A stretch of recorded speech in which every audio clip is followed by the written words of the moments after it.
What's going on, internet? Welcome back to the URL versus IRL podcast. Happy Tuesday, or at least I hope it's Tuesday when you're listening to this episode. I feel like I've kind of turned into a little bit of a robot because I've been saying that every single time I intro the podcast recently, but it's because I figured out how to do my intro and now it's my default. So, I'm currently in Los Angeles, California, you guys. I'm very excited to be here. This is going to be such an interesting episode because we're in the trunk of my friend's car right now. Okay, so I'm very excited to have my friend Carter on the podcast because she's such an interesting person, and I can't wait for you guys to get to know her a little bit in this episode. It's going to be so fun. Yes. I'm going to roll the intro music, and then I feel like we can get started. Roll You're it. tuning into URL versus IRL, hosted by Bree Lynch. Carter, welcome to URL versus IRL. Oh my goodness. Thank you so much for having me. I'm actually so stoked to be on here because I love watching your podcast. I'm very glad that you were excited to come on the show, and honestly, our conversations that we were having over text about this through audio message were so good. I've been looking forward to this since I got to California. Definitely. Literally. I mean, I'm always interested in talking to you. We have this kind of relationship where we fall off for 3 months and then we talk incessantly. So I think that you are such an interesting person and your life all around, but I also think you're such a beautiful person. So it's so nice to chat with her whenever we are in touch, but we usually get busy and then we have these waves where we're like, what are you doing? Yeah, literally. It's I'm in California. Where are you? Yes. Are you in New York? yes. Or I'm I'm in New York somewhere. So I'm happy. Thank you so much for having me. Yeah, absolutely. I'm so excited to talk to you today because I feel like you have such a interesting relationship with social media, especially because it's literally kind of your job. Yes. In a sense. Do you want to tell people what you do and how you got started doing it? Sure, of course. So I have different versions of the story in my head. Okay. But originally I was just working a regular job. I worked at the mall. And I was working retail, and then I just started doing music videos out of nowhere. Didn't have a large following, and then one of my music videos blew up, and then from there I just kind of used every opportunity from there as a monopoly of how am I gonna strategically move up this social media game, because I saw everyone else coming up, so I kind of made my own weird roadmap to that, and I think that's how I ended up here today. I think just keeping going. Consistency was my biggest thing. So I didn't do the best quality of work. If we were to go back to 2016, horrible photos. Terrible sandwich, by the way. Horrible photos. And unfortunately, those photos still live on the internet, so if anyone sees those, I'm sorry. But yeah, not great, but we got better over time. So yeah, that's kind of how. That's an easy way without it being 2 hours. How this came about. Honestly, if this podcast went into 2 hours, it would not even bother me, okay, to be honest with you. I'm chilling. The only thing that we're literally going to have to worry about is light, because we are outside. We're currently at Griffith Park. We are at Griffith Park. Which I'm literally waiting for somebody to drive by and be like, do you have a shooting permit? And I'm going to be like, brother, this is literally for my YouTube channel. I could be filming this on a fucking iPhone. Please leave me alone. No, I try to treat this as an actual production, but that's because I've been working in production for so long. So which professional, is how we met. Yes. Literally how we met. Was I doubling you? You were doubling me. I was doubling you on a music video. Can I cuss? Yeah. Sick as shit, by the way. As soon as I met her, I was like, wait, this girl's insane. In the best way. Not insane, chaotic. Just the most sweet, badass woman I've ever really kind of run across in the production game. Oh my God, stop. I'm sweating. You're so nice. Of course. She was playing my double for two different cars? Yeah. Yeah, in 2 different cars. What do you remember the cars? There was an i8 BMW I remember that I that. was driving, and then I also think there was a Lamborghini too, but I can't remember which one it was. I think it was the Aventador with the doors, because they were really specific about me opening the door. Yeah, you're right. You're right. Badass. Oh my God. Also, speaking of which, we literally cannot find that fucking music video. No, it's nowhere to be found. Every time we have a conversation, we're like, what the fuck music video was it? And neither one of us ever know. No. We can never find it. No, I can't remember the artist. She can't remember the artist. No. Can't remember the song name. Nope. I can't even remember lyrics from the song. I wish we could. Yeah. Which is crazy because, like, music videos, you guys, like, I know we sound so LA right now, but we literally are in Los Angeles. But music videos, all they do is play the song. over and Yeah. over and over and Yeah. over again, and it's exhausting, and it's crazy that neither one of us can remember what song it was. It probably wasn't very good. No, it wasn't good. And do you remember us being at lunch and it was like 250 degrees in the lunch area? It was disgusting. We were at Willow Springs Raceway, by the way, for any of my car people that are listening. We were at Willow Springs and working there, and like just it was disgusting. The conditions were absolutely sickening. I Like, know. yeah. At least we made like a lifelong friendship, though. We did, honestly, Yeah. because genuinely I love staying in touch with you. So, What's up? yes, I think our friendship will be forever and Everlasting. ever. I hope so. Me too. My friends that I meet gradually over time have been here for like 10 plus years. That's what I'm fucking So, like, talking you about. know? Oh my god. Yeah. Also, the fact that we're sitting in Griffith Park and we are facing towards the road, I'm gonna be so distracted by these fucking cars. You know, same. I keep staring at you. So I keep going. People literally are fucking horrible drivers here. They're Yeah. the worst. It's not good.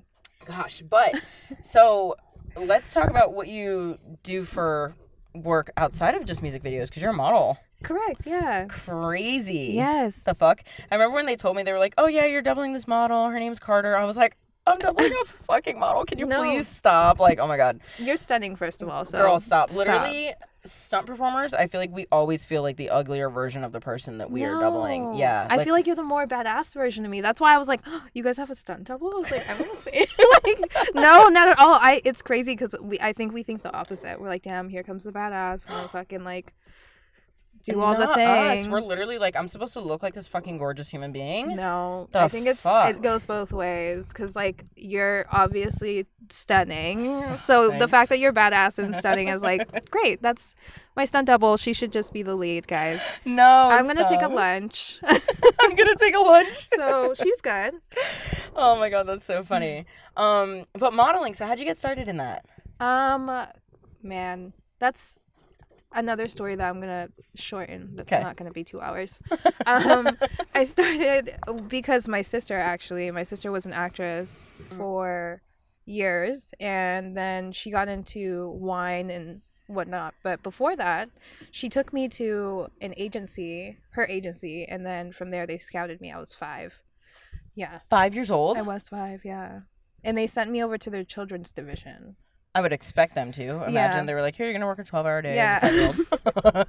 The fuck? Go ahead and put on this corset and cute little leggings. No, I'm kidding. Yeah, right. Please go, brother. Yeah, I'm like, that's really loud. Yeah, it's fine. I'm not hearing it in the he actual. starts doing donuts. Scream. Also, when we first started this podcast, you guys, I know my ADHD is crazy, but that's because I'm very comfortable with Carter and like I can just do Same. whatever the fuck I want here.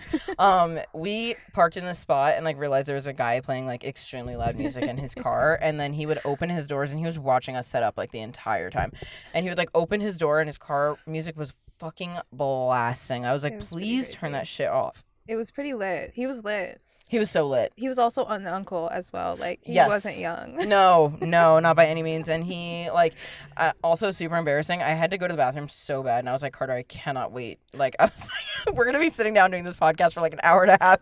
And I went in the trees. Like, I went like in between the trees. And I found a roll of toilet paper that was like in the trees. Like, obviously, people go to the bathroom there all the time. And I did not want to look at the floor because I was like, there are so many doo-doo stains on these things. But anyways. Wait, question. Are you gonna, you have to plug in the picture of it. Because people aren't gonna believe you. It's so true. I took a picture because I had to show Carter. I was like, I'm not going to make her walk back here. But I'm going to be showing her this picture for sure. I was in such disbelief. I didn't know what it was. I was like, what is You're that? like, what the fuck is that I'm looking at scared, right now? yeah. I was screaming. It was so funny. Okay, so, all right, can you tell me a little story about, I guess, like, modeling or just working as a on-camera talent? Like, tell me, like, your favorite moment that you've had so far. My favorite moment? Yeah. Oh my goodness. What was your, like, oh, fuck, I made it moment? When I didn't have to work at the mall anymore. Nice. When I kept getting like, I actually quit my job because it became a lot. It was like less about like the item and more about like, oh, you were in that thing. And I was just like, yeah, so do you want the purse? Not so do you want the purse? Yeah, like I'm trying to be a professional at the same time, but yeah, I mean I worked in a mall and there's like younger people there, and yeah, I didn't know the music video was even gonna blow up like that. Which music video was it? Do you know? It was the Humble video. You were in the Humble music video? Yeah, that was years ago. It was like, I don't know if that was 2016, 17. Oh, shut the I don't fuck know. up. Yeah. Oh my God, I didn't know that. Yeah. Wow. So Holy that, shit. yeah. So that catapulted me. And then I had to quit my job. Well, it was lightly suggested That you quit? that I quit. How did they suggest that? I think I had talked to an employee, like another employee, and I was just like, I'm really stressed. Like, I feel like it's gonna start like messing with my sales, and I feel like I'm gonna be unfocused. And then the other person was like kind enough to be like, I just think you should maybe like start doing content. And I was just like, because I had been talking about it with this employee for a minute, and because we were like cool and we always got like similar shifts. Mm-hmm. And then yeah, she was like, I think you should just do content. And I was like, maybe you're right. And then I just kind of thought about it and I was like, yeah, I'm just gonna go for it. I was always so scared though to like let go of my real job, because I was just like, oh, Whoa. I liked the idea of like having like a Hannah Montana, like I get to work, Double but I life, also yeah. but I also get to do like modeling things. Wow. Did you have a moment that you were like, fuck, I shouldn't have quit? Yeah, yeah, for sure. When do you feel like that happened for you? Maybe like a year after, because I think I missed. I had a lot of fun doing content, but I think I also missed a little bit of the structure of having a job. Mm. Where being a content creator, Mhm. as you know, Mhm. it's like you're on your own. Like It's it's just not like, you yeah, motivating you, yeah. you're not getting paid every other Friday. Mm-hmm. That's not happening. Yep. Unless like you have a client, I guess, that you're that secure with that like will pay you like that. But yeah, that was scary for me, and I was young. I was like in my early 20s. Maybe, yeah, I was in my early 20s when that happened. Maybe even 19. I don't remember, honestly, guys. So No, that's okay. really Wow. young. That's Mhm. so scary though. Like I Yeah. feel like especially like living in Los Angeles, it's so expensive Right. here. And that's why I think for me, because I'm such like a planner and I always am looking into the future. Mm-hmm. And lately, especially in the past like couple of years, I've been really good about being in the present and Okay, not good so for much you. like hyper fixated, thank you, on like Mhm. trying to make my perfect future. Mhm. So I think when I was young, I was just so like, what am I gonna do? How am I gonna pay my bills? Like, what am I? But the money was coming in. It was just like, when will this stop? Like, Right. there's no like boss to tell me like, okay, we're closing down. You can Mhm. put in your month. Like, we're gonna start closing shop. And like, it's not like that. If shit goes bad tomorrow, it's just kind of like, okay, well, you have to get a job. Like, you have to make it work, you know? Yeah.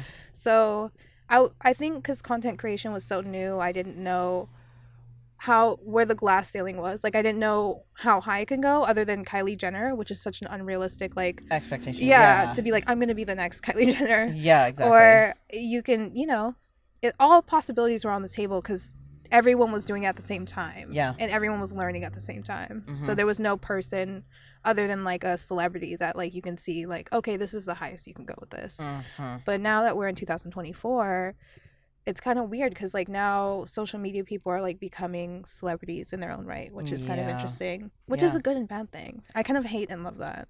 I want to talk about that because that's literally what this whole podcast is about. Yeah. Is URL versus IRL. We're trying to compare like what we see on the internet to the real life experience, and I feel like modeling is something that so many young girls specifically like idolize and fantasize about from a really young age, and Right. it's probably not good for them. No. Yeah, especially the fact that you guys have like such harsh standards that you have to keep up with Right. is horrifying. Right. I feel like. Can you like give us a little bit of like an insight of like what is something that you have to deal with as a model that people wouldn't expect or don't initially think about, I guess? Just constant critique. Like, Mhm. you're always very hypercritical about yourself because you have to have nice skin, but then you Mhm. also have to be relatable these days. So like if you have kind of okay skin, you get some acne, like you need to be vulnerable about that, and that'll get you views and that'll do that for you. Um like we're a little bit more inclusive these days, so it's not so strict on like being a certain size. It is, but it isn't. It's like a weird unspoken thing. Yeah, something we were talking about earlier in the car when we were just like driving around and trying to decide where we were going to do this podcast is that bodies are kind of ending up being like a trendy thing. 100%. Yeah. I feel like it's, sometimes it's like, oh, everybody wants to like look like a Kardashian, and everybody wants like the BBLs and the fake boobs and like super tiny waist, and then other times like we're like, no, we're trying to look like Hayley Williams now, and like it's so unrealistic for us as like a society to be constantly changing with these trends. But I think the fact that like you guys specifically have to stay with these trends and like keep up is disgusting. Like that has to be so hard on your body. Right. And I feel like that's something people don't think about. Definitely. I think that it's beauty subjective, right? In the real world. But in the modeling world, I guess, yeah, we are kind of like leading examples of what it should look like to be in whatever clothes we're wearing. Which, yeah, is very unrealistic sometimes, because I feel like the girl that people see everywhere on e-com, which e-com is e-commerce. So if you guys shop on any website, the woman that's advertising the clothes is an e-commerce model. That's not strictly her title. It's just usually like how we describe the kind of job we're doing. So like if we're like, oh, we're doing editorial, then that's usually something that's going to end up on a billboard, or is going to be maybe a header on a website. Whereas e-com is usually just straight up modeling online. You do a lot of e-com, right? I do a lot of both, which is nice, because it's a good 50-50, and I think it challenges me to like try and be decent at both. I don't think I'm like the best model in the world, let me just put that in the world. But yeah, I think the standards of beauty and just like size and everything is weird, because lately it had been the BBLs, but before in early 2000s it was the skinny. Now we're going back to being skinny, slim, thick, skinny, like that's kind of, and like super skinny is kind of what's being advertised all over again, which is really interesting and kind of sad, because I really liked the inclusive wave that we were going through, where it was like double X girls, it was also extra small girls, it was also like girls in between, curvy girls. Like I loved seeing all the shapes, because I think women's bodies are so beautiful. Like, not to be corny and be like, I think everyone's beautiful, it's just more so like genuinely everyone's shape. If we were to, I think of it as like an art piece. Like if we were to look at all these different bodies, not in a perverted way, but like just look at them and just be like, wow, everyone's so different in their own way, and it's really, really cool. And I think to make pieces to be able to flatter all of those silhouettes is impressive. If you can create a beautiful piece for a plus size woman and someone that's extra small and someone that's in between, like that's super impressive as a company. Absolutely. So I think it sucks that we're kind of going backwards, but that's just my perspective. That might not be everyone's perspective, that it's going back to that, but I think we're slowly kind of going back to that skinny, you should be skinny kind of vibe. And do you feel like models have any like, I guess kind of like, I don't know, do they kind of act like directors in a sense of like what's trending and what's not, in a sense? Or? I think possibly. I think, I don't really know what sets the tone. And maybe somebody that's more versed in fashion, because I'm not a fashion girl. I like to collect like antiques and weird things. So I'm not a super fashion person. So maybe somebody that's more familiar with the history would know like how we're following these weird body trends. I think that also because social media moves so fast, we move so fast with every trend in any kind of way. So like in the early 2000s, skinny was cool for a long time. Yeah, like we had MySpace, but it was still, skinny was cool for some reason. And like straight hair was cool. I remember you have curly hair. Yes, I do. In the early 2000s, were you not straightening your hair? All the time. Right. So, and then, like I feel like it took me a while to become comfortable with my curly hair, but that was probably because we had no representation of it. There was no diversity. Right. So I just wanted to have straight hair so bad, and then like also I hung out with like all the emo kids. So like for me, like having curly hair was not like what I was supposed to look like, right, in a sense. And then I got really comfortable with my curly hair, and it was way better for my hair. And my hair's only straight because I got a lot of shit to do over here. I'm running around a lot, and like I just don't feel like dealing with it, because it is a lot to deal with. 1000%. Yeah, I mean, you have curly hair too, so you absolutely know all about it. Yes. Oh, man, it's expensive as well. Just saying.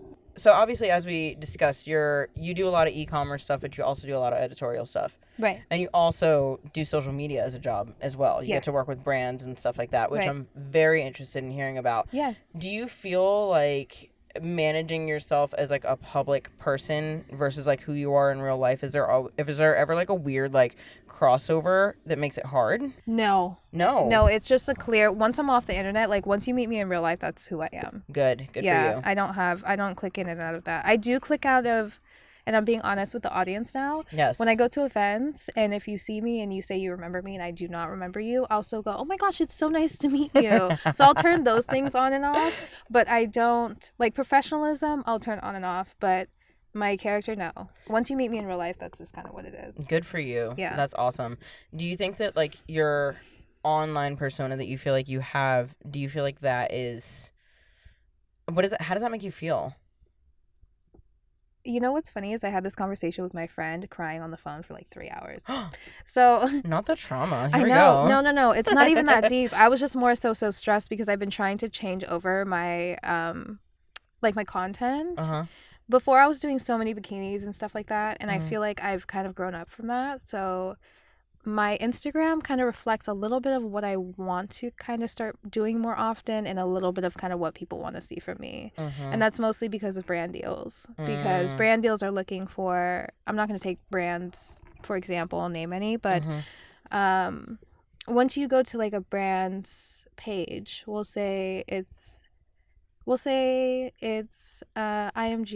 Okay. IMGA has a certain look for their pictures and like the things that they post. Right. So you can't just post something like random. You kind of have to stay in like a little like theme that they have going. And they match their aesthetic kind of, right? If you're like me, I'm like really kind of, I want to do it in my interpretation. So I don't want to like use a different girl to try and rip off. So, or like use somebody else to rip off their content. And I'm not saying like I'm 100% original, and I'm not saying I'm an artist, just before we all start getting into that. Like I'm not saying I'm like the original. I'm just literally just saying I try to do the brand's aesthetic and my aesthetic in 50-50. Like I try and like mesh the two worlds. So like for IMGA, I love how I was like, I'm not going to name any brands, but I like immediately named a brand I work with. Shout out to IMGA. For IMGA, like, yeah, I shoot certain pictures where I'm like, okay, I think that this kind of goes with their vibe and my vibe. Yeah. And maybe I'm wrong sometimes, and maybe I'm right. I don't know.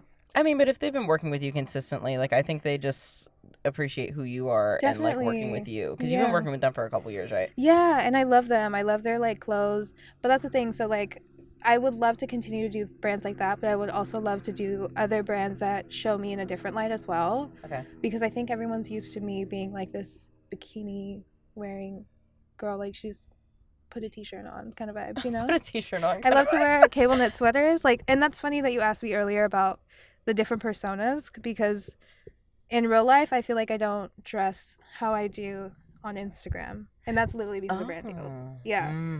Like in person I'm usually like either super conservative with like clothing, unless I'm going to an event. And that's another thing I forgot to tell you. I actually wasn't completely honest. Maybe I lied. Sorry. It's okay. No, but when I go to events, I kind of show up as like my influencer self. Yes. Because I feel like that's just good marketing. Yeah. In my mind. Yeah. But I sometimes will like have my moments where I don't want to be perceived, so I'll like dress conservatively. Understandable. Yeah. But that doesn't mean that like I'm wearing bikinis to a party. It's more so like I won't wear, one day I'll wear like a IMGA dress or something to an event, or a two-piece from them. I keep using them because I don't want to use other clients, because now I'm nervous. And Don't be. But yeah, so I'll wear something like that, or then maybe another party I'll wear a Ralph Lauren cable knit sweater and some jeans and little shoes, and then I'm like party ready. So it's like I have two different. How do you feel, I guess, with like, I feel like you're probably like a very, like, if you were going to call yourself an influencer in a sense, how many followers do you have right now? It's so funny. I actually have 103 and it keeps going down. Oh my God, no. It's so funny. It's because I post less. I work a lot, genuinely. B, and it's shout out to my management because they are on my ass about posting, and I need to do more, and I keep getting followers that DM me about like, oh, you should post more, blah, blah, blah. I know I need to post more. How often do you feel like you post right now? Like I haven't posted since September 11th, unfortunately.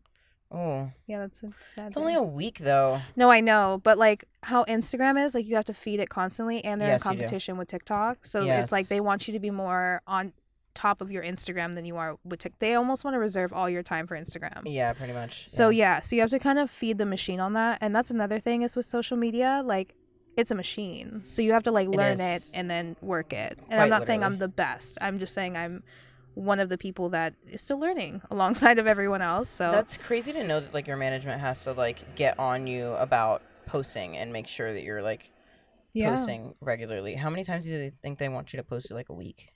Probably like 3 or 4 times. Yeah. That's a lot. I mean, I only know because with the podcast Instagram, I literally post like 3 to 4 times a week, and it's so much, especially because like for me, it doesn't feel like too crazy because I'm like, well, I know that I'm going to just like take everything from this one little bit of content that I'm doing, and then it should be fine after that. Right. But like the fact that you have to keep it looking different all the time is like a lot. That's a lot. And also, so consider these factors: the brand, Yeah. looking at their page, analyzing everything, seeing how you need to shoot things, the clothing you might get, the destination you're gonna go, like all of these things play into thought for influencers. And maybe it's just me, but like even girls that travel a lot are like thinking like, oh, I should shoot this because I'm going to be here, and like they're thinking of already premeditated like ideas about like shooting and taking photos certain places. God, that's crazy. Yes. And not only that, so posting 4 times a week, post every day on your story, post every day on TikTok, post every day on your TikTok story. Oh my God, I forgot that TikTok even has stories. Yeah. Ugh. It's a lot. But then Holy also shit. you have to be ready because at 8 a.m. your call time is hair, or like your hair and makeup starts at 8 a.m. So you need to like be at the studio at 8. But like also you need to do content, but also you need to film that you're at work. Right, but then also you have an NDA and you can't show everything. Right. Sometimes, yeah. Jesus. But then you need to vlog that or like make it some sort of TikTok content. You need to like every moment is a moment to take photos. Oh my God, that's exhausting. I can't even fucking imagine. It's a lot. Like I said, like for me, like I get to just like sit down and have a conversation. I can pull a bunch of stuff from the one conversation and call it a day and be good. But like I can't even imagine like actually trying to constantly be coming up with new shit. Yeah. So something that you mentioned really early on is that you feel like you're constantly being criticized in your industry and you're constantly like getting feedback and like just people like kind of nonstop judging you. How do you feel like you, I don't know, I guess take online criticism versus professional feedback? Professional feedback is the only feedback I allow. Good for you. Yeah. Hell yeah. Everyone else on the internet is not real to me. I'm so sorry. Do you get like internet hate? I feel like when I look at your stuff, I feel like you don't get too much internet hate, but maybe I'm good at blocking it out. I don't get that much internet hate. I've definitely been in my share of like drama in my early 20s probably, but nothing catastrophic. Okay, good. Nothing like I don't think it was anything super controversial. It was more so like girl stupid shit. What do they say to you? It's just like girls that are just catty in the business that just do weird shit. That has like either, you know, dumb shit like subbing each other or whatever. But to get to the cyberbullying portion. Yes. Like I'm talking about like just the people on the internet. Like does anybody give you any shit for anything? Of course. Some woman the other day called me rich and entitled and I'm beautiful, but I'm also stupid. Girl, what? Where did she get that from? I don't know. From a fucking photo dump? Yeah, I have no idea. That's why I'm like, I never talk, so I don't understand how you know I'm not smart. But you are very smart, though. Thank you. I appreciate that. Yeah, you're welcome. Obviously, as a model, part of your job is to look good all the time. Do you feel like you ever get your personal worth, like, wrapped up in your own appearance? Like, does that make you, like... No. Good. Used to. Oh my God, good. I think TMI, but I'm going to share this with the world. Okay. When I was definitely going through a really bad ED thing, that's when I put it into a lot of perspective. And I think I healed a lot from that place. I hadn't ever before. Like, I never relied on my looks to outshine my inner beauty. Because my mom was always very big on that. Good. Yeah. So she was very big on this. But I think I realized when I got really bad acne, 1, and 2, the whole ED thing happened to me. Mm-hmm. That's when I really put myself in check and was just like, doesn't matter what you look like. It just matters that like you're still trying. Good As for corny as you. it sounds, but No, good for you. Do Yeah. you mind talking about the ED stuff a little bit? yeah. So Just literally whatever you're comfortable sharing. But I feel like that's something that kind of seems like it goes, I don't want to say it seems like it goes hand in hand, but like sometimes it kind of seems like it does. yeah, so it wasn't because of modeling. It was because Okay. of like depression and like other things I was going through. Okay. But it's funny because the last time this happened to me, like 2 years ago, I did a podcast and I was talking about how depressed I was. So I'm not going to make this about how depressed I was. But at that time, if you guys go back to, I don't think I have it posted, but there's another podcast I was on where I was talking about how depressed I was at that time. Uh-huh. I'm no longer depressed like that anymore. Yay for Carter. Yay! No depression. But yeah, it definitely played a major part in my ED. But modeling also kind of played a hand in it as well, because I just noticed how much I was getting booked being the skinnier version of me. And it's funny. That's actually, this is not funny. I don't know why I prefaced it like that. Stop. There was a point in time where I hadn't eaten, but I just drank stuff like juice and stuff like that. And I went into work, but I had literally a liquid diet for like a few days because I just didn't have the desire to eat. And then I think I was the skinniest I'd ever been, and it looked like I was the most fit, like, because I was still working out and stuff. And I went into work and they're like, you look so good. And I was just like, oh, thanks, I appreciate it. I was like being sweet and like, oh, I'm flattered, but like inside I was like, wow, that's so sad because I haven't eaten in days. Like literally I have not eaten in days and I feel really weak, and this is the smallest I've ever been in my life. Oh my God. Not at this moment. Yeah. This version of me has gained weight and she's a lot happier. Good. Yeah. Wow. Is it true that like, I guess the modeling industry kind of like, I think that a lot of people think that the agencies make the models starve to be like as small as they are. Right. And to fit a certain standard. I don't know if that's the case like that anymore. It used to be when I was young. I mentioned earlier I've been doing this since I was 5, just like in the entertainment business. Yeah. Back in the early 2000s, they for sure will tell you to your face that you're fat. Because I remember my sister coming home like devastated because her agent was like, yeah, you're just getting really, and you should start like doing some sort of Pilates or something. But now it's just a little bit more, now we're a little bit more inclusive about bodies because of Instagram, which is great. I love the inclusivity, but at the same time, about that, I've never gotten an agent that told me straight up to my face like, you're getting fat. Okay, good. Yeah, it's more been insinuated like politely, like, oh, you should try Pilates, or like, oh, you should, but it's, I can say that, but I've also mentioned like, oh, I do want to like get another hobby, and they probably suggested that, thinking that like that could keep me fit but also be a fun hobby. Right. So who knows? I don't know if they were suggesting that, but I will say that seeing other models will inspire you to be like, maybe losing some pounds wouldn't really matter, because I originally weighed 136. That's what I want to be. Yeah. That would be so nice. So healthy. I was so healthy. And now I just don't feel as healthy, but I'm getting there, which is nice. Like, I'm gaining weight slowly, so that's been nice. Good. Good. Thank you. As far as the internet goes, I feel like comparison culture is a really toxic thing. Do you find yourself comparing yourself to other people? Luckily, no, because I've been doing it since I was 5. Good. Yes. I know. It seems like... Literally me doing a whole mental health check on you. I'm just like doing a fucking screening okay? right now. Yeah. This is a friend check-in, actually. Yeah, luckily, no, because I've been...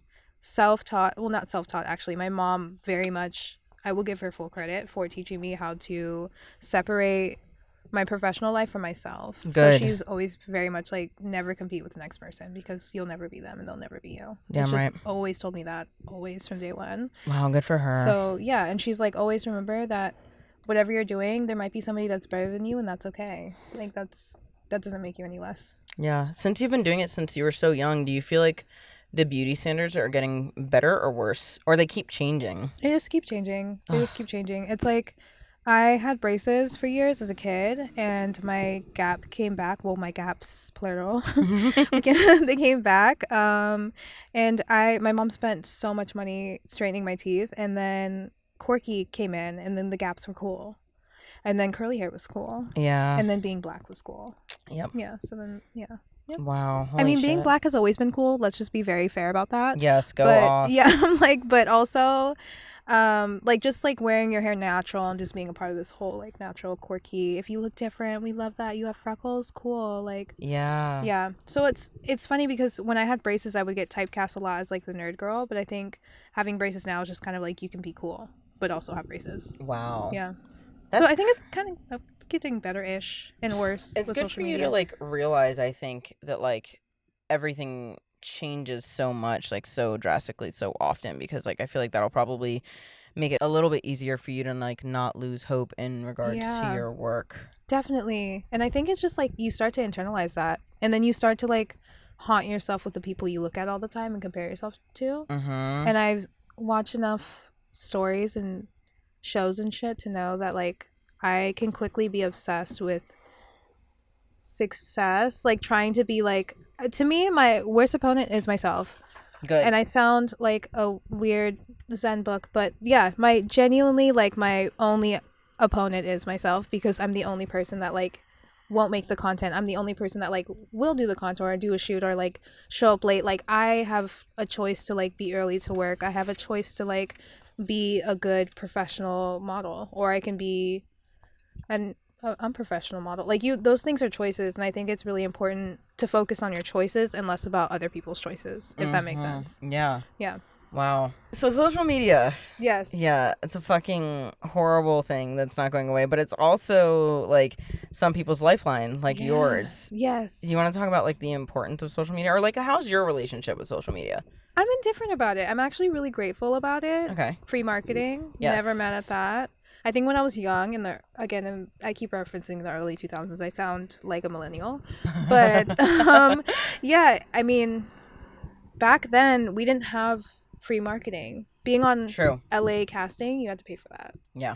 So like a monthly or weekly fee. I don't know. My mom was paying for it. Thanks, Mom. Shout out to Mom. Shout out to Mom. Yeah, so those platforms were not free. Yeah. So now that we have a free platform, I'm stoked about it. Also horrible for the world, but like great business moves. If used properly, can be fantastic. And I think if people start to learn how to landscape their mind a little bit differently, to use social media differently with their mind, instead of using it as a comparison thing, or like using it to like look at inspo, be yourself, but also use it as a business tool. Right. But I guess how to drive businesses, you kind of have to have people that are obsessed with it. So it's a sick cycle. Yeah. It's a sick cycle. But as a person that like runs their business primarily off social media and other things, it's kind of like a portfolio to me.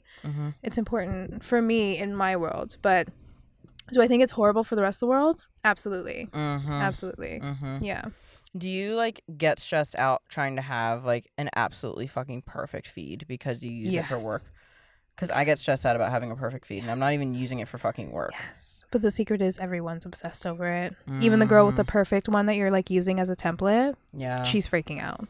Yeah. She has a team, but she is probably like hyper fixated on like what she looks like on her feed, or like what square goes with what, and like what your colors look like. Like, yes. Yeah, I feel like we need to talk about that for a second, because I feel like there's so many people that don't even realize that like being obsessed with your feed is actually a thing. And I think that so many people like will obsess about like certain pictures. And I think this is just from me like moving to the East Coast and realizing that people don't realize that like your feed is also important, or like your grid is also important. Right.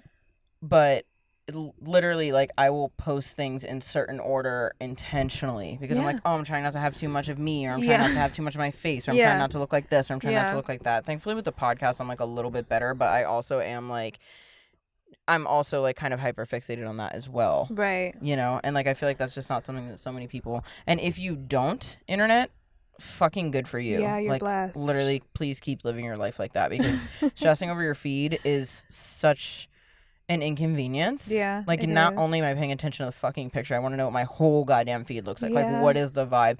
Did you ever do that thing with AI that's like rate my feed, or like judge my feed or whatever? No, like, those things terrify me. Yeah, AI is so scary. I asked AI who I was the other day, and AI gave me the fucking craziest answer. What did it say? And I did like a whole solo episode on this that I haven't uploaded yet. It's coming out on next Tuesday. This Tuesday coming up, or whatever. This Tuesday. Yeah, this Tuesday coming up. But which will be like so much further along after I upload this podcast. Oh, okay. It's fine. Go back and listen to it. It's called Unmasking Motivation. But I was like, oh my God, let me just like ask AI who I am, because who the fuck even am I? And it told me that, and I was like, that's crazy for it to give me that answer in a time where I really felt like I needed a push and I needed some motivation. Right. For it to be like, bitch, this is exactly who the fuck you are, and your best Right. friend would want you to continue doing this because she would be Damn. cheering you on. Like, I was like, whew, I got emotional in that episode. I was like on the Yeah. brink of crying. I was like, where is my fucking water? Like, I was Yeah. like, please do not start crying right Oh now my goodness. because nobody wants to hear that. Yeah, that's terrifying. Well, Yeah. I'm glad that you had that experience, though. Yeah, me too. 'Cause I think if it spiritually beat your ass, and that's sometimes what we need. Yes, You know? A absolutely. little spiritual ass whipping. Absolutely. Sometimes we need it. I get mine every time we have a, what's it called? Period? No. When Oh. Oh, bitch. Oh, my car turned off. Oh, did it? It's Oh, okay. shit. Hold on. I'll double check them. I ate this. No. What? It's not here. No, shut I'm up. fucking screaming. Shut Stop. Are you for up. real? I'm gonna scream. No. Hang on. This one? No. No. I swear to fucking God. Did we just go home and try it at your house? Yeah, fuck it. Oh my God, it was so sick though. It was so good. Damn. Okay, well, it's okay. I'm so sorry. No, don't be sorry. I don't give a fuck. Like, if you're fine to redo it, No, I don't care. I am too, but that sucks. That does suck.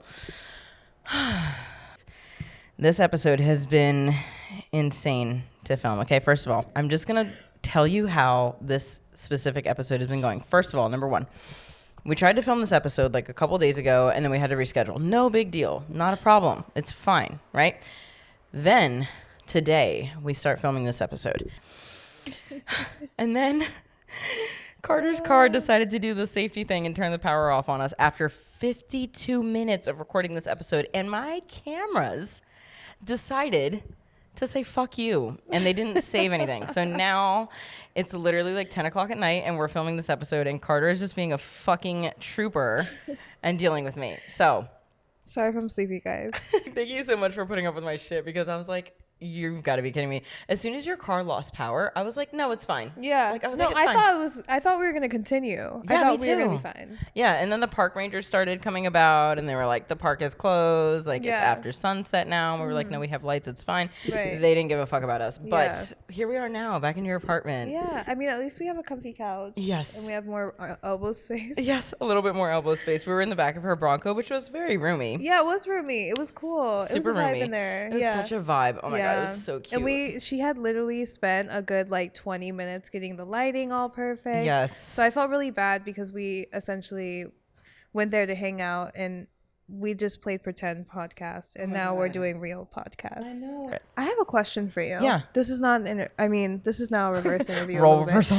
Yeah, we're doing a little bit of because I always ask her like random questions, but how do you feel about, because in my industry this is terrifying, how do you feel about AI and like your line of business? Because I know that AI can be not your job exactly could be, but if somebody wanted to crash a car and blow it up, they can essentially CGI that. Yes. If they wanted to. Yeah, and have bitch, the money. AI is going to put me out of a job. Yeah, that's how I feel about Straight a up. job. AI is going to put me out of a job. Yeah, that's how I feel. They are starting to now scan stunt performers like full bodies so that they can replace us in scenes. So like, let's say that I drove a silver sedan and slid it around a corner to the right hand side, and later on in another movie they need a red sedan to slide around a corner with a black girl in it to the right hand side. All they have to do is replace the fucking color of the car and put me in there and never pay me for my work, because technically I did it already and I didn't make me work at all because I already did it.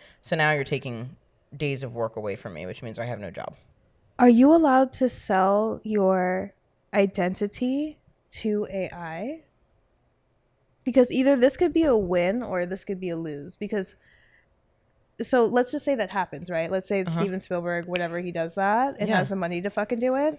Do you have like I guess your intellectual rights to sell your figure for something like that? Or would they just be able to get away with it for free? I think they can get away with it for free, because how would I be able to claim that's me and not somebody else? Ooh, show business. You know what I'm saying? Like, they could be real sneaky. I don't like that. I don't like it either. How's it threatening your job? There's AI Oh, models. there's like AI like yes. people. Have you seen the AI True. catwalks and all that? No. You would never know the difference between there's AI content creators at the moment, and they look like Real the people. most perfect people you've ever seen in your I life. actually have seen like the AI girls on the internet, and Right. like that's so fucking scary. And they do video. Oh There's my like reels of God. them where they look real. Like there's a creator, I can't remember her name, but she's like blonde hair, blue eyes, beautiful, like looks like a doll, but like not unrealistic. Like it looks Yeah. like she just so happened to be really hot. Really? And she's not real. But advertises like real clothing. Plot twist. Carter's not real. She's AI. Yeah. I'm just talking to AI Oh my right gosh, now. sorry. I completely forgot to tell you guys I'm actually a robot. I said earlier I wasn't a robot, but I totally am a robot. Oh my Yes. God, that's so terrifying. It's Holy terrifying. shit. Yeah. Well, since AI is about to take your job, I guess we should talk about your job a little bit. Yeah, before it's gone. Sure. Why not? All right, let's talk about like I guess the modeling industry a little bit. Can you Okay. tell us something that you feel like people wouldn't know about the modeling industry that they wouldn't like assume or guess? That shit is hard. Yeah. Yeah. People, I think a lot of people think that modeling is just like, oh, you're hot, so like you can do it. A lot of hot people are awkward. And so I think, I think it's definitely a craft and it's not easy. And you can be beautiful and not be a great model. Right. You could also be ugly and be a sick model, just saying. I've seen it go both ways. So I think beauty is subjective, but in the industry, it has a very strict confine as far as like, there's a box. I don't know how to describe it. Yeah, I think people just think when like modeling is not like a real job. Content creation isn't like a real job. But it's funny because they see YouTubers and they see like TikTokers live in these crazy houses or like have this crazy lifestyle. Well, yeah, bitch, because they're putting in the work at their Yeah. real fucking job, Right, which but is they claim TikTok it's not and a YouTube. job. Yeah, exactly. Yeah. And modeling, I will say, is a lucrative job, but also could be like an actor. You can have a really sick series on a TV show and get paid really well, and then that could be gone tomorrow. Your character could get killed off or whatever. Modeling is kind of the similar thing in the way of like there's different climates to modeling, and especially lately with social media, just the trends are everywhere. So I kind of went on a tangent there, but that's something people don't normally think about in regards to modeling, because I think they think that modeling's easy if you're hot. That's not how that works. What's an example of like a skill set that you would need to learn to be a good model? Aside from like posing, I guess. Posing is obviously very important, and like you have to look like comfortable on camera, and it's not easy. It's like a lot of micro movements and like a lot of stupid things to remember. I Yes. feel like for example, you guys, like making sure that your fingers aren't perfectly fucking flat and straight is so important. Yeah. Like that shit looks so awkward. Yes. Looks so awkward. And also triangles. That's always what they'll remind you is like Creating triangles. triangles. Yeah, creating triangles. Yeah, and just movement. And this is gonna kind of sound contradictory, but the most awkward poses are the best poses sometimes. When it feels really weird, sometimes it looks really sick. Professionalism. Yes. Yeah, that part. Your agency isn't your professionalism. You are your own professionalism. So just because you have like an elite agent or you have the best agent in town or whatever, you have a bunch of agencies, that doesn't mean that you should come up to work 15 minutes late, or you don't look at the call sheet and you didn't get your nails done. Like these are things that are like actually, it would be as if you I worked at Target and I didn't wear red. I wore blue. Right. Like, why did you purposefully come in blue? I have no idea. Because you woke up late or whatever the case was. Like, there's no excuse to professionalism. I think that's a skill set, and not everyone can wield professionalism. And to which I suggest any person that isn't open learning professionalism to become a model, then maybe you should choose a different profession, because if you aren't professional on set, they won't hire you again. Like you just won't come back. You could be super hot too, and if you do it enough times, I think word just gets around, and then that's just kind of a wrap on like your progression.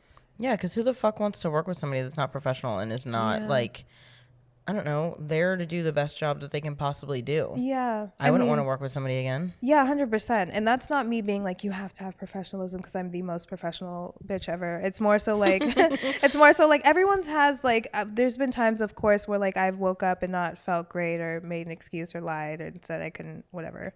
But, so oh my God, I feel like I'm about to ask you that Rihanna question where they're like, what do you do on those days that you don't feel that confident or fearless or powerful like you did out there? Pretend. Fake it? Yeah. Until we make it? I mean, why not? It's either that or cry myself to sleep. Who wants to do that? Exactly. No, but literally. like, nobody wants to do that. Girl, how many times I've showed up at work, internal mess, externally just like, I don't know. When I clock into work these days, I am a robot. Genuinely, I just log out. Do you feel like you have a secret to like faking confidence if you don't feel super confident that day?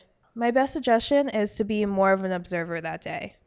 Be more of an audience member that day. If you're having a bad day, for me personally, so I don't take it out on other people or I don't seem sad or whatever, sometimes I'll be a little bit more quiet and reserved that day, but I'll be kind. And if people have questions, I'll answer them, but I'm not really talking that much. I'm more of an audience member that day. And I think it helps take the pressure off of like, oh, I have to do this. I have to look like this. And I have to do like, no, you can just listen to what people are saying around you and then just do it at work and then come home and be the main character again in your own kind of thing. But sometimes it's okay to like take a back seat to things when you're not having a good day. It's too much pressure. Yeah, absolutely. I feel like you have such a healthy mindset. And I know this obviously from attempting to record the podcast one other time. I will say with my old account that I was like the little icky I word with, I used to get extremely self-conscious when somebody knew me from the internet already before actually meeting me in real life. And I think that that's just because like, I don't know, I felt like they had like this expectation of who I was gonna be, and I also never knew what kind of follower they were. So like I used to hate when people would be like, oh my God, yeah, I follow you on Instagram. I was like, fuck, you just made me not want to be your friend. Not like I don't want to be friends with the people that know me on the internet, but I think that because of my old account, like I was just like, oh my God, you probably have this super high expectation of me now, and like it just makes me feel like I have to put that face on and like put that mask on in a sense, you know? And like I don't know if you ever feel like that or if you're just like, oh my God, that's cool, you follow me on Instagram, thanks. I'm more like the second way. Oh, good for you. Because here's the reason why is because it's like I don't wonder what's in the ocean on purpose because there's aliens in there. So to not freak myself out, I just don't think about what's in the ocean. You know how like we haven't really looked at all of the ocean as like a human species. We don't know what's in there. Yeah. It's kind of like when I meet somebody that follows me, I don't want to know why you follow me. I don't want to know anything about it because I think that would, just like you, it would send me into like a rabbit hole of thoughts. Yeah. I'm okay. Like instead of wondering what's in the ocean, I know the ocean exists. It's okay. Because I think if I go too far with it, I have a really big tendency of taking it too far and I over research. So I have to like force myself to not be obsessed with certain things. Okay. Yeah. Girl, I feel like you have such a good like relationship with your job and the internet. I mean, obviously like you've been doing it for a really long time, but I feel like you just have such a like healthy balance, and like it really seems like you have thought about all this stuff and really kind of like sat down and thought about it and figured it out in a sense. Thank you. Yeah, you're welcome. I appreciate it. I think it's everyone at their job, right? I feel like disassociation is your best friend at your job. Oh my God, literally, You don't know? talk to me. I literally have DID. Even if you love your Yes. job, you've disassociated. Don't lie to yourself. For sure. You definitely have. For sure. Whether that's speaking to somebody that like you don't love at work or it's just the job itself you don't love, but you're grateful and gracious for it. So yeah, I do the same thing. I think everyone starts to, if you're in a career long enough, you start to kind of dissect the world you're in. I'm sure you're in your line as well. Absolutely. I think it's crazy though, because we all fall under the same umbrella. Like if we all worked for a corporate company, like, you know how obviously the employees for Amazon are the employees of, like for Amazon. So like, I feel like it's crazy for entertainment because you could be a stunt driver, you could be a model and it still fall underneath the entertainment umbrella, which I think is fascinating. Isn't that crazy? And our jobs are, like, I'm always asking her probably the dumbest questions, she thinks. Me? But yes, I feel like I ask you the stupidest questions. I'll ask her crazy questions about her job because I'm just so curious about it. And we're on the opposite side of the planet, and we have nothing in common when it comes to our work. I think the only thing that comes in common is that we're being filmed. Yeah. In hair and makeup, maybe. Yeah. And besides that, camera. Yeah. And besides that, in styling, that's the only common ground we have. So, like, Yeah. when she tells me things about work, I'm always fascinated. I'm always like, what? That's insane. Yeah. So it's nice to hear. Dude, I'm always fascinated with your work as well, even with like, I mean, I think between like modeling, I found you on some website one time that I was like, oh my God, that's fucking Carter. Oh my God. I remember I literally like freaked out and I like showed Josh and I was like, that's fucking Carter. Like, you don't understand. Like, that's my friend. You don't understand. That's my friend. Damn it. I was like, literally, that's my fucking friend. Like, I don't even understand like what I'm supposed to do with this right now, which is hilarious because like obviously I see you on the internet like all the time, but like still. But then I think also like working with brands for me is like so fascinating because the only like brands and people that I was working with were like automotive type of brands. Which is sick to me, by the way. Oh my God, I want to work with fucking clothing companies and makeup brands and stuff. Literally, that gets sent to my house all day, every day. I will trade for your life. Do you know how bad I want a fucking PR package? I can send you one of mine. Literally. No, we're making arrangements for her PR that's happening. Also, I could teach you how to do that. I would PR. fucking scream. It's so easy. It's so easy. You can do it as any influencer, by the way. Oh my God, I just use the I word. word. The icky word. Ew. We're going to call them the ickies. Yeah, I can help you with that. Oh my God. That's a side note. Incredible. Like, Let's talk about working with brands. How's that? It's fun. It's really cool. If I have... Bitch, be realistic. How long do they take to pay you? Oh, girl. Mm-hmm. So I'm like on a strict thing. It depends if it comes from my agency or if it comes from my management. If it comes from my management or my agency...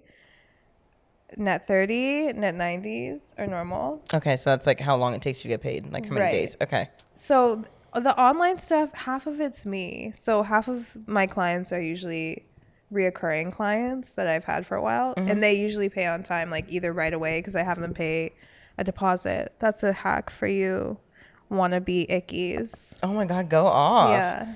A deposit's crazy. What are you, a fucking tattoo artist? Yeah, I do a deposit because here's the thing is that sometimes when people have me shoot content, I have to drive somewhere. Sometimes I have to buy an accessory. Sometimes I have to buy something, or I have to rent a space. So it's like I have to do that with that money. How do you not use everything as a fucking tax write-off? I do. Good for you. Go off. If I could tax write off the air I breathe, I will do it. Best believe I'll find a way. Go off. Yes. Good for you. I'll really push it. I'll push it to the brink of like, are you serious? Like, I'm talking hair, nails. Well, this is shit that is for my work, to be completely fair. No, it is. The fact that they literally like you not having your nails done before you come to work is like unprofessional. Is crazy. Because for me, if I fucking show up with my nails painted, they're like, what the fuck were you thinking? They're like, literally, what were you thinking? Do you think the actress has painted nails? Do you think her nails match yours? Are you dumb? You're supposed to fucking look like her. Do you not know that? The fuck? How do you, I guess, determine like constructive criticism from like professional work on set versus like people online? Are people online like bitchy to you? No, I don't see them. I don't think they're real people. I think they're like NPCs. I'm not even being funny. I literally love you. Oh, thank you. Yeah. I love you. Stop it. No, yeah, of course. Of course the love is mutual. Girl, I would not be here right now. Second time shooting this, I would have been like, yeah, no, that's it for me. But no, yeah, I don't see them as people. And I'm sure they are real people, but for my mental health, they are not. Good for Sorry, you. I just can't do it. Yeah. Good. Yeah, so. How did you teach yourself to think like that? Depression. I was just tired of thinking that way. Like, I had to go through it, and like, for me to be like, no, I just don't care. I actually just don't care about your opinion. Good. Yeah. Good. Yeah, so I just but obviously, like on set, like you're like, oh, this is constructive criticism. Correct. Thanks. Yeah. Unless someone's being a bitch, then I'm like, Right. oh, you're just a bitch. You know, like you have to know the difference, because some people will like mislabel things and be like, I'm just trying to tell you, like, you should have hit a right instead of left, and you're like, but they told me to do left, so I did left. And they're like, right, but I'm telling you right now. And you're like, that's great, but this is criticism for right now. You didn't tell me that before. Like, it'll be shit like that where it's like, oh, well, yeah, we like these shots, but like we wish your hair was kind of like this instead. And it's like, well, why wouldn't you tell me on my call sheet?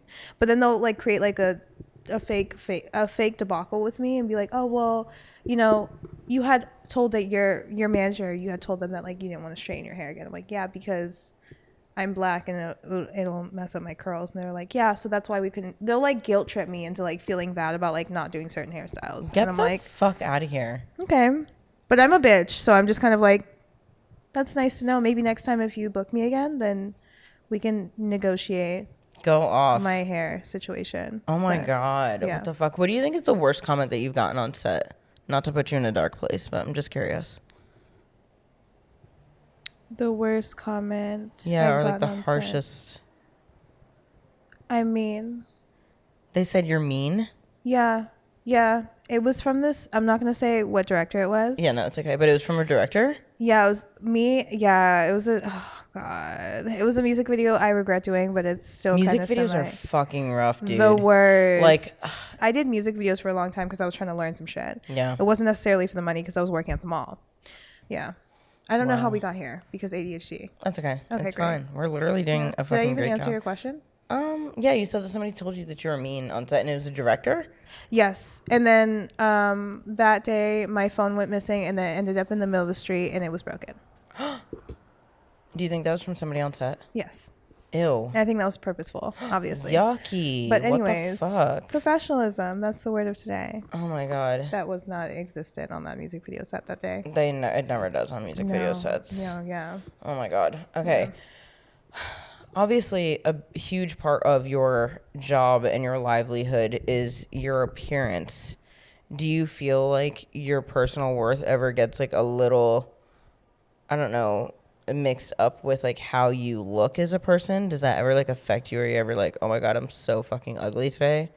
Yes. Okay, wait. I answered this different earlier because you asked it different earlier. Oh. But I do wake up saying, I look so fucking ugly today. But I kind of am okay with it because I'm a hermit naturally. So when I feel really ugly, I'll just stay inside. Or sometimes I'll get ready to stay inside to make me feel good. Like I'll do my Really? skincare and like I'll make my skin all like glassy and cute. And then I'm like, oh, I'm not ugly. I'm just sad. Can you give us a skincare secret? A skincare secret. I'm sure the girlies are waiting to know. They're dying to know. Never put hyaluronic acid on dry skin. Oh. If you use that, hyaluronic acid's great for hydrating your skin. Uh-huh. If you have dry skin, like myself, but never put it on dry skin. It will break you out, possibly, if your skin is sensitive like mine. Another skincare hack would be oil cleanse, but don't oil cleanse for 30 seconds. If you're going to oil cleanse, commit. Do 5 minutes.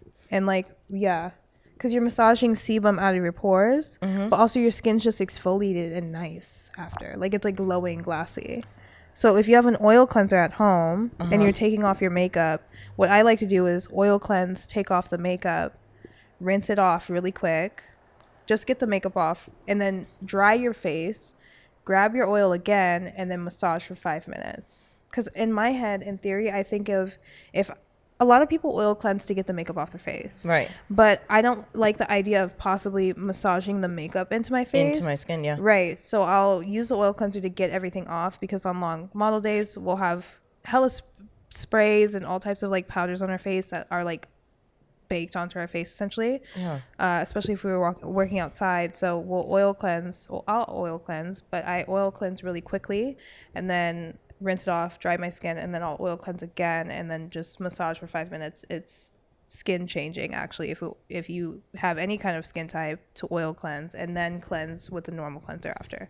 Oh shit. Unfortunately, I keep saying like young girls, but I feel like younger girls are the ones that are always like idolizing models and the ones that are always like looking up to models because we've been seeing models in fucking magazines and like Right. billboards and shit like that since we were freaking babies. So like what do you expect really? But like I feel like those are things that are not considered when it comes to modeling. You know what I mean? Like the Right. fact that you're gonna be standing around in heels like all fucking day long and like. Yeah, we don't consider that at all.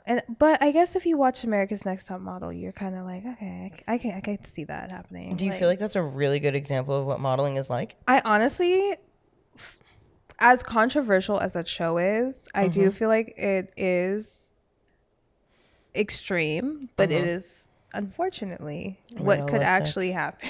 Yeah. Like if they feel like being like, okay, we're shooting winter coats and it's 102, but they want to shoot it in the desert, you're going to the desert and you will be shooting in 102 degrees in a puffer coat. And if they want to shoot a bikini and it's 50 degrees in the water, you're going to do that. Let's talk about comparison culture a little bit. Cool, let's do it. How do you feel about comparison culture? Do you catch yourself comparing yourself to other models? No. Oh my God, go off. Literally what a healthy girl. No, I just think about, what am I, a masochist? Right. There's going to be a hotter chick. There's going to be a chick that has the sickest body, that has the coolest lifestyle. And it doesn't even have to be one woman. It could be like multiple. But it's literal self-torture. Yeah. I'm okay. I love my piece. How do you I feel like that. other people should like, how would you get other people to stop comparing themselves to models online? Because that's a huge problem. It's really hard because a lot of people like, they like engineer their like Instagram to look a certain aesthetic and they're following other followers. So I get why you would want to compare yourself, because you just want to see what you should be posting and how to get a certain aesthetic. So it's hard, but it's just changing your mental landscape, literally. Like if you're going to use these people, let's say I choose 5 influencers that inspire me, that have inspired my page. Icky. Yes, I use that word without even thinking. Yeah, if I used 5 people, I have to make sure that I compartmentalize the fact that it's for work. And it's not like, oh, wow, she is so tan. Wow, she's so hot. Maybe I should get my boobs done. Like, it's like less of that. And it's more of like, no, we're here for the reason of how she takes her photos. Love how her lifestyle is. Love how she like sets up her grid. If that's what the inspiration is for, that's great. But you need to like learn how to compartmentalize your emotions about how you feel about people. Speaking of the icky I word, do you think that like, first of all, do you get the comparison of like being an Instagram model to a real model all the time? Yeah, of course. Does that fucking suck? Or do Well- you not really care because you're also a content creator? Yeah, I don't really give a shit. Good. When people are like, oh, she's a bad model, I don't know if I've ever heard that, but like, let's just say hypothetically if someone said that. I'm sure somebody has said that. I don't really care because they keep hiring me, babes. Right. So something's not wrong. I'm just saying. Yeah. So yeah, I'm not even saying I'm like a Bella Hadid by any means. I don't think that I am a model, like a top model. I just think that I just do my best. Again, that sounds like a pageantry answer, but genuinely, She's fucking media trained, you guys. I have my team in the back. They're feeding me answers. They're actually right behind camera right Yeah, now. they're actually hiding behind the couch, and they're telling me everything right now. They're whispering in your ear. You have one AirPod in. I do. No, I just try my best. And even if people, I just also hate the category thing. If like there's a really sick model and she's known for modeling, of course I'm going to call her a model and give her flowers. But if like people don't know how to categorize people like me, that like, it's hard with me though, because I started as a child actor and I started in modeling. So no one can truly tell me that I have not truly modeled without social media. Like I think a lot of people think that I started modeling because of social media, but it's actually like the opposite. I actually started doing social media and I think I know how to play the game decently because of my experience as a child actor. Because my whole life was marketing. So Yeah. Do you feel like social media is necessary for people that would want to be a model now? 1,000%. Yeah, you're not going to get anywhere without it. Like if you do, you probably look otherworldly and have a insane gift. But to do that with like social media is the television for like modeling agencies. Like they are constantly watching influencers, they're seeing what's trending, they're doing everything regular people are doing but times 10. They're like seeing who's cool, whose followers are going up, whose followers are going down, what's trending, what's not trending. Oh my God, you don't get like stressed out being under a fucking microscope? I used to, and I still do. Like I still have days where like I'll have like a full mental breakdown. I still have I know my answers seem like they're pretty logical, but I definitely have illogical days where like I have mental breakdowns and I think everything is falling around me. But then I quickly gather myself, and I only give myself 24 hours to feel that way. Oh, sometimes even do you 12. give yourself a time limit? Oh my God, I used to do that when I was going through like a breakup. Yeah. I'd be like, you have 1 week, bitch. Yeah. Like you can be need to get it ugly together. crying for 1 week, and Right. then you need to figure it the fuck out. Sometimes I do give myself grace. Like if I'm holding on to something, I'll give myself grace. But for the most part, I have a pretty strict, like, you're going to cry about this for 12 hours. Okay. And you're not allowed to cry about that after that. Okay, I feel like I've never heard anybody else actually have a time limitation for themselves. Yeah. I guess Beyonce does as well. Does she really? Like I've heard her say this in an interview, and it made me feel like, oh shit, I'm not the only one that does that. She's like, yeah, I only let myself cry about something for 24 hours. And Oh I'm my like, God. I feel that, girl. Me too. Because I just can't. It just, then I dissociating can't. queen. Yeah. Then you just don't get shit done. She's a Virgo though, so it makes sense. Oh. She's about that like business. The rest of my chart is Capricorn, so it's like my Sagittarius is like crying on the floor, and my Capricorn has to pick my ass up and be like, bitch, get the fuck up. We have to go. We have It's work time to go. tomorrow. It's time Yes. Oh, here comes the girl. to go. Coffee, my baby girl. Oh, hi, Coffee. Coffee, come here, honey. Oh, Okay. she wants to be a part of production today. Yeah, she's hanging with us. Sorry, hold on 1 second. Coffee, I know. come I here. literally want her to like. I'm like, she wants to come and hang out. Yes, come, girly pop. Okay. Here we go.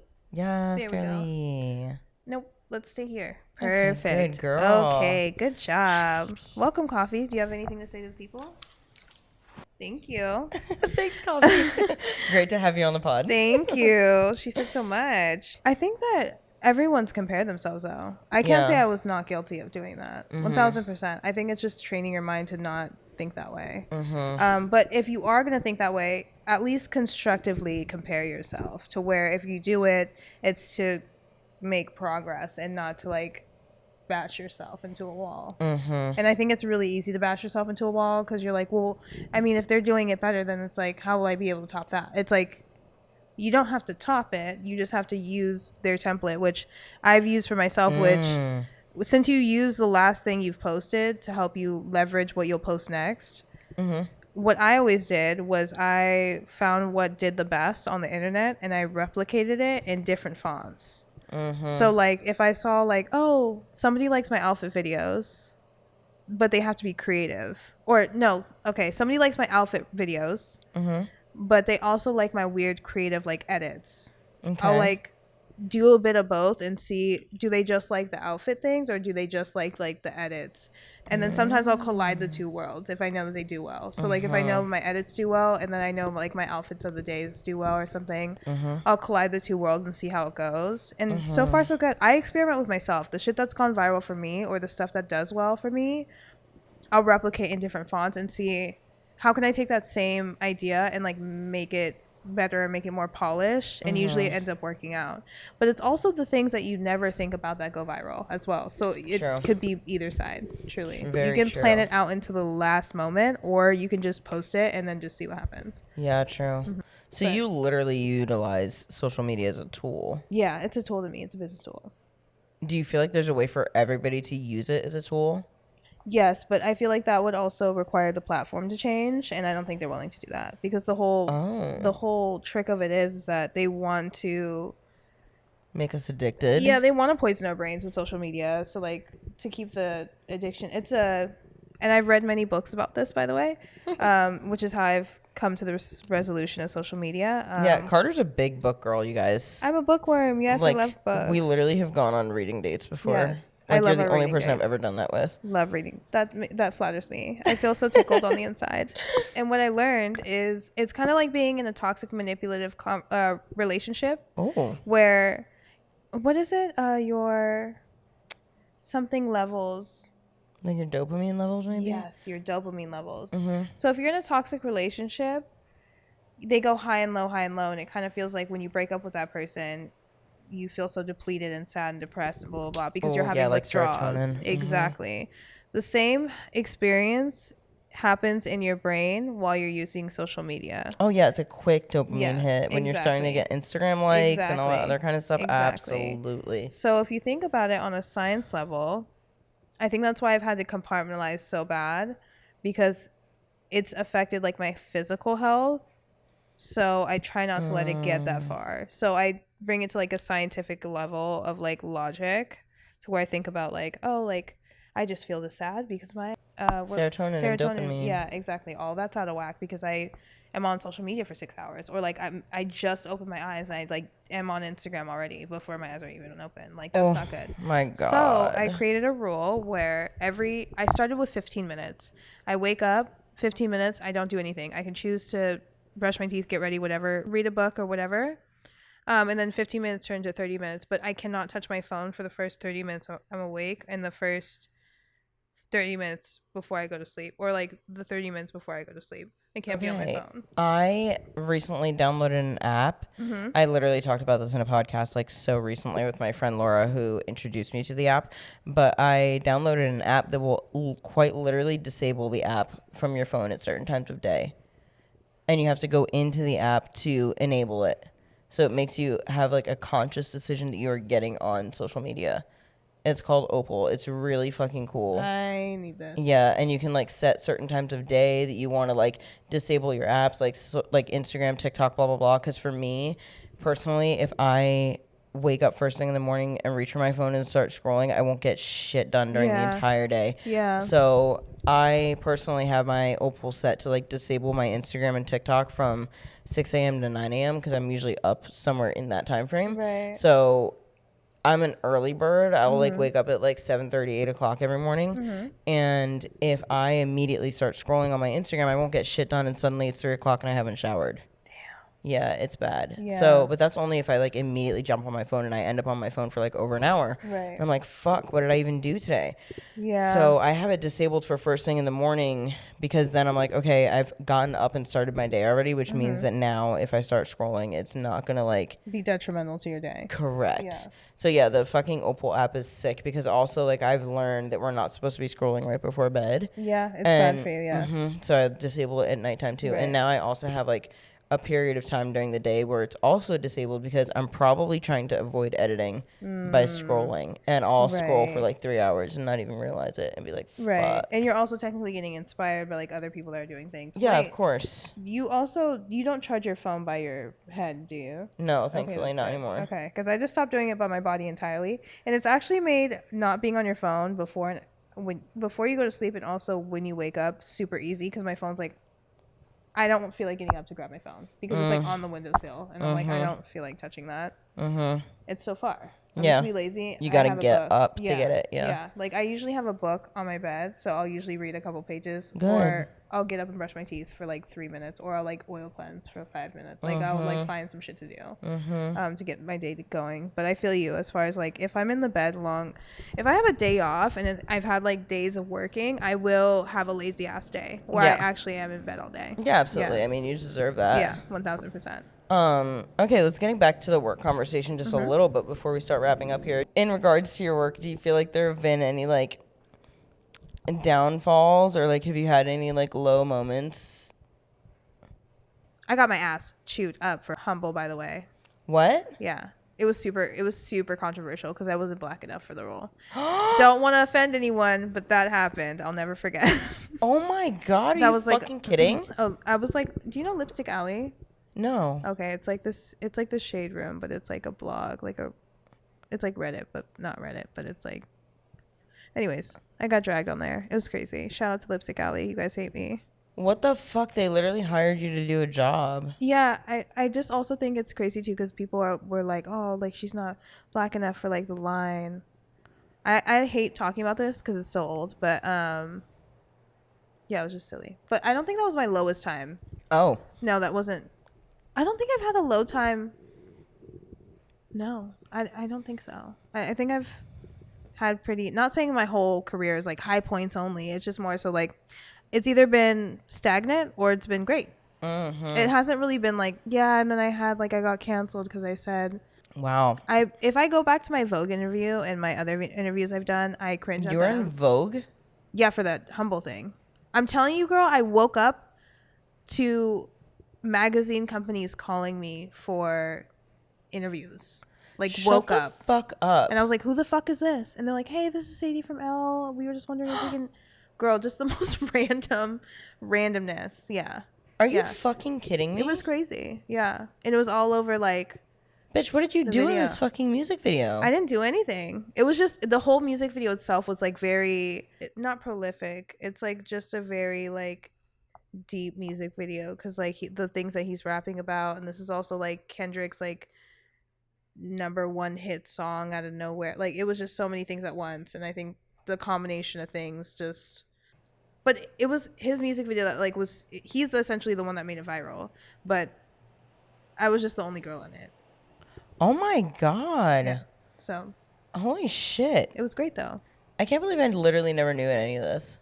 That's fine. But I mean, like, I don't care. Because, Yeah. like, we're friends. So, Yeah. like, to me, it doesn't matter. Like, I'm Yeah. like, yay, good for you. Happy No, for same. you. That's why when you were like, yeah, I drove for the whole, like, Wakanda thing and, like, the whole Black Panther thing, I was like, what the fuck? Yeah. What? It's so funny. We literally don't talk about work. No. Like, We're like, this, how are you? This podcast is literally 100% authentic, aside Yeah. from the fact that we literally had to film it one other Twice. time. Yeah. Yeah. Do you feel like there's any points that we missed? There's a book called The Body Keeps Score. Fantastic book. If you Oh. have any kind of, like, ED, or maybe you, like, when you're upset, you overeat, or you're inactive and you don't leave, and, like, you kind of don't leave your bed.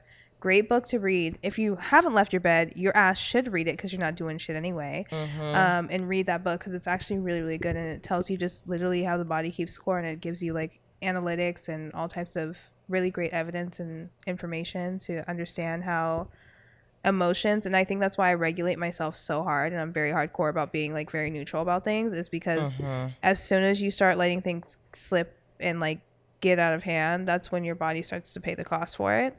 And yeah, I forgot where I was going with this. Oh yes, ED. Yes. Dragging Yes. you back down into your deep, dark time. Yes. So I was reading a lot at the time. Like, during my little depression wave, I was reading a lot because I had to find every piece of information.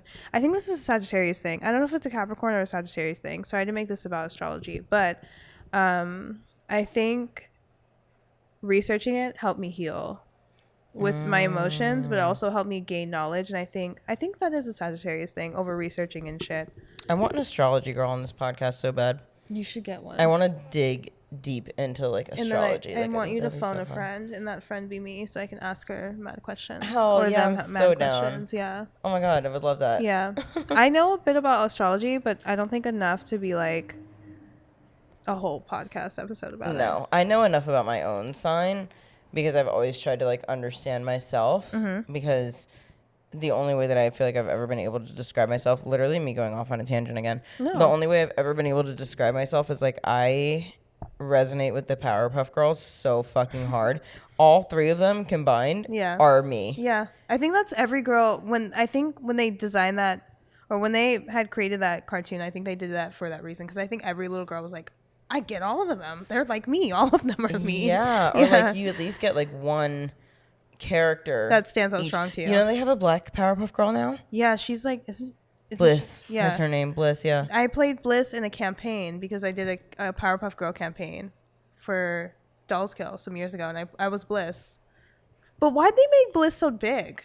Because she's supposed to be a teenager because she's older than the rest of them. Oh, she's a teenager. Yeah, she's older than the rest of them. Girl, I thought she was just a giant. No, I was no, like, no, why is she so tall? They just made her bigger because they said that she was Professor Utonium's first creation. Oh, yes, I remember And- he said that. Yeah, and she, like, couldn't control her powers, and so she kind of, like, ran away. Right. Because of that. And then she comes back into, like, the new series of the Powerpuff Girls, I think in, like, season 4 or something. And she is just bigger than the other girls because she's supposed to be a teenager. Got So it. it's They supposed just to made show her that look she's- Wumbo. I think they should have really did. made her look more mature. Yeah, and I don't like that shit because why is she the only black girl one and now that's she's mad big? tall? Yeah. And now she's big. Anyways, racism is a different topic. Mm-hmm. That's for a different day. Different. Coffee, you get it. Yes. Anyways. Our little black princess. Yes. Where else were we with this? Oh, yeah, so just don't get needy and don't be depressed. That's it. That's today. That's what this podcast is about. Yeah. Depression leads to ED. ED leads to depression. Just don't have either. How do you feel like you overcame that? Knowledge. Mm. Yeah.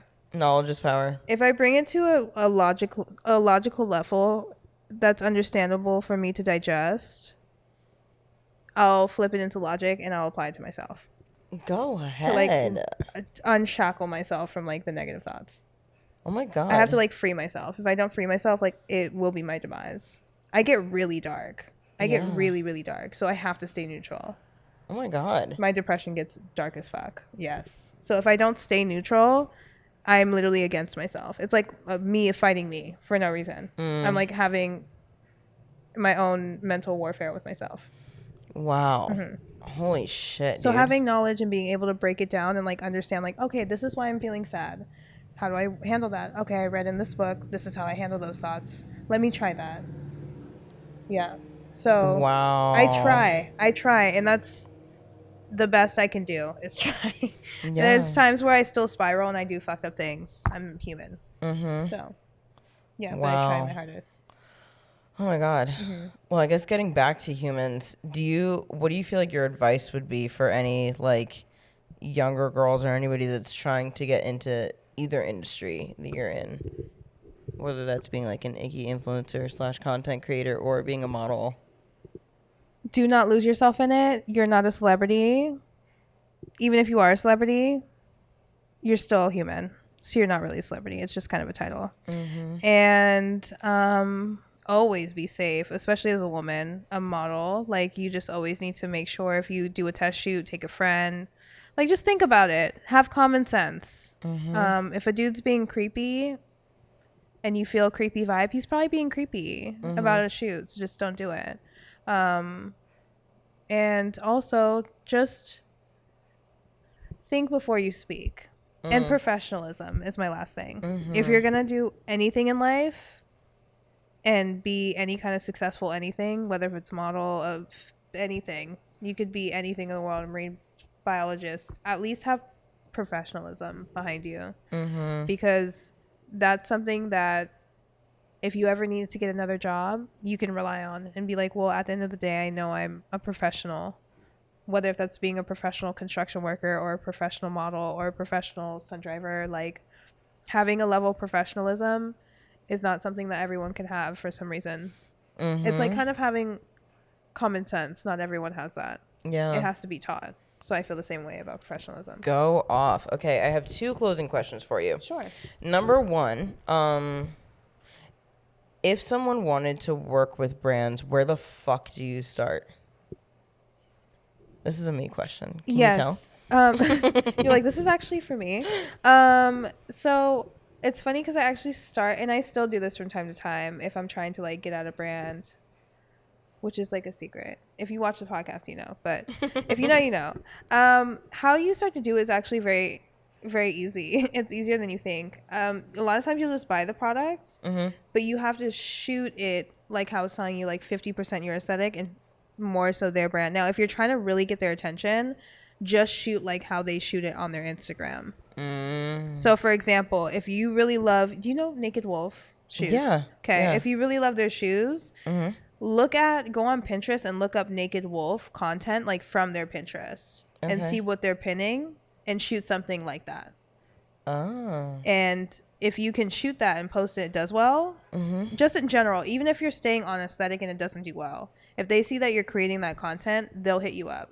Not just Naked Wolf. Sorry to use that as an example, but any company that you end up working with. Let's say it's for like these microphones and they have like a certain aesthetic or they have like a certain product they're trying to push. A lot of times I would buy the products, shoot it how I think that they would shoot it, and hope to get their attention. If not once, sometimes twice. Like sometimes you won't get their attention on the first go because it might be like a super popular product and someone shot it. A bunch of people are shooting it at the same time. But as long as you try, like I've done this with a bunch of brands. Like even in the beginning when I was doing like smaller deals, I was buying those clothes. I was buying Aritzia. I bought Aritzia before I got an Aritzia deal. And I was posting it and just tagging them. And then eventually they were like, we want to pay you. And I was like, cool. And that's how that happens. Okay, Yeah. good to know. Yeah, the trick is just to mimic their content or the content that they want to shoot. What's great is not going on their social media because they've already shot that. Or like they've already had influencers that shot that. Go on Pinterest and see what they're pinning as their inspiration. Pinterest is the fucking secret. It's really great because that's what they want coming up next. Like that's what they're looking at to be like, okay, our next couple shoots for these products are gonna kind of look like this because I like the way the girls shoot this and like da da da.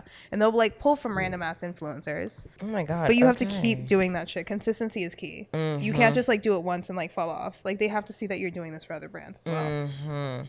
Okay. Last closing question that I have for you.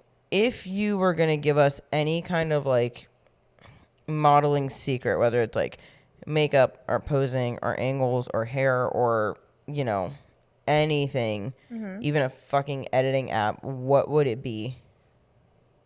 When you shoot in the sun, close your eyes until you start shooting and then count to 3. So you can open your fucking eyes. This is coming from somebody that's biracial and half Asian, so I struggle with this a lot. I don't know why that was like the first fact for me.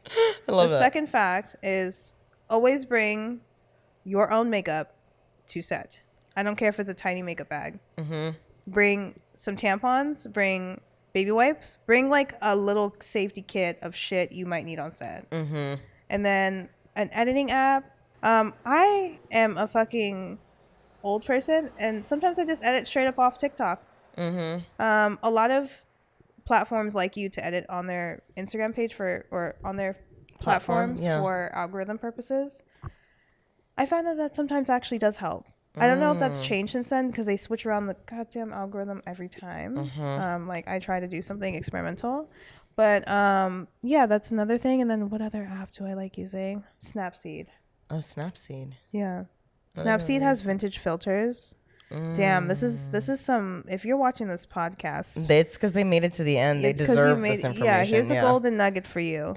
They have a vintage category where if you have a regular like 4K camera, or let's just say you took like iPhone pictures that are really crispy, you can throw them in Snapseed and it looks like you took it on a digital camera. And I get a lot of questions on. I don't use it all the time, but sometimes when I don't have my digital camera and I just have my iPhone, if I need to make them look sharp first, I make them look sharp first, and then I put them in Snapseed, and I hit vintage, and then there's all these different filters. Oh. Yeah. Okay. Great app. Yeah. We're wrapping up. We're starting to come to the end. Yes. What would be your exclamation point statement, if anything, from this podcast? Like, what is the one thing you want people to hear you say? The internet is not real. And it's a fabrication. Everyone's life on the internet is a fabrication. And we're only showing you the good parts that we want you to see. And beauty is subjective. So if you feel like you're not beautiful, you are. You just have to find the ways in which you're beautiful. Exterior and interior. Because I always feel like I don't care what you look like. Everyone has something beautiful about them, period. Because the beauty in the human anatomy is just that. Like, it's literally insane if you read some books about it. It's just crazy why certain parts of our body were designed a certain way. I don't know. The human body is just gorgeous. So no matter what you look like, you're beautiful, exterior and interior wise. Please work on the interior because it has a lot to do with your exterior. It has more than what you think. Like, The Body Keeps Score, that book, will tell guys, you. Yeah. Read a fucking book. Read a fucking book. I get that everyone's like, touch grass. Read a fucking book. How about that? Read a book. I was listening to an audiobook this morning and I was so proud of myself. I was listening to the Creative Act. Oh. Did you read that one yet? It's pretty good. It I is. feel like, It but is good. it's got a really weird start. I had only read to the middle of this book because I think I had gotten it on a trip and I didn't finish it. But Yeah. I read some of it. Yeah. I gotta finish it. I keep beginning's starting kind it of and I'm like, I interesting. just feel like it has a weird hump in the beginning that I have to get over. So that's my closing statement. Oh my god, I love it. Yeah. Well, thank you so much for coming on URL versus IRL. Yeah. Did you have fun? I did have fun. Hell Thanks for yeah. having me. I'm so glad I'm you- so fucking sleepy. Oh my god, same. I'm ready for bed. Holy Yeah, shit. You guys, I I'm not know. doing an outro. I love you. Thank you so much. I think that's it for us. We're going to sign off and fucking go to sleep. I'll catch you guys next Tuesday. Bye. Bye, guys. Are you fucking kidding me?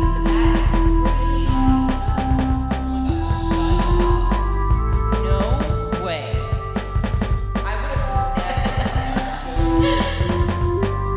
All right. Talk to you soon on the next URL versus IRL.